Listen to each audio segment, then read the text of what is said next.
तो चले लगातार जो सीनेट की बैठक और इसमें पहली बार पहुंचे थे संस्कृत विश्वविद्यालय के इतिहास में।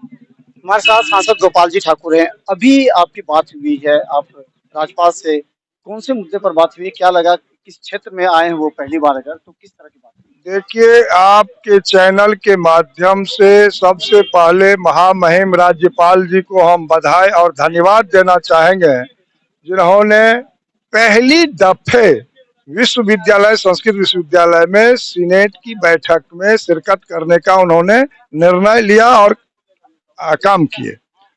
दूसरी बात है, हम लोग जो अभी मिले हैं उसमें महामहिम जी को दो तीन बातें कहे हैं।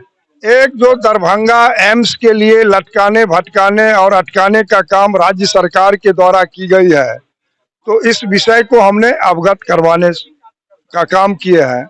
दूसरा, हमने कहा है जो अंतरराष्ट्रीय स्टेडियम दरभंगा उत्तर बिहार का केंद्र है, और जब एम्स, एयरपोर्ट, आईटी पार्क, तारामंडल, दोहरीकरण, विद्युतीकरण, विश्व स्तरीय स्टेशन, सुपर स्पेशलिटी अस्पताल बनने जा रही है दरभंगा के धरती पर, और सारे के सारे आरओबी भी बन जाएंगे हमको लगता है, तो यहाँ एक अंतरराष्ट्रीय ख्याति के मैदान हो, स्टेडियम का निर्माण हो, हमने कहा है महामहिम जी से।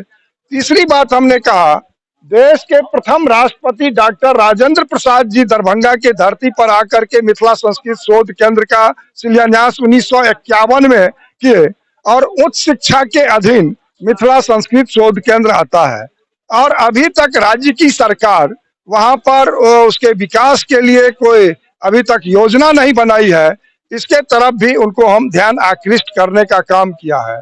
और हमने कहा जो उत्तर बिहार के लोग जो बाढ़ और सुखाड़ की मार झेल रहे हैं, उसके लिए एक यहाँ पर योजना बने, जो बाढ़ से अस्थायी निदान दिलाने के लिए भारत सरकार से महामहिम बात करें और इसकी योजना बने, ताकि यहाँ से प्लेन रुक सके और यहाँ का गरीबी दूर हो सके।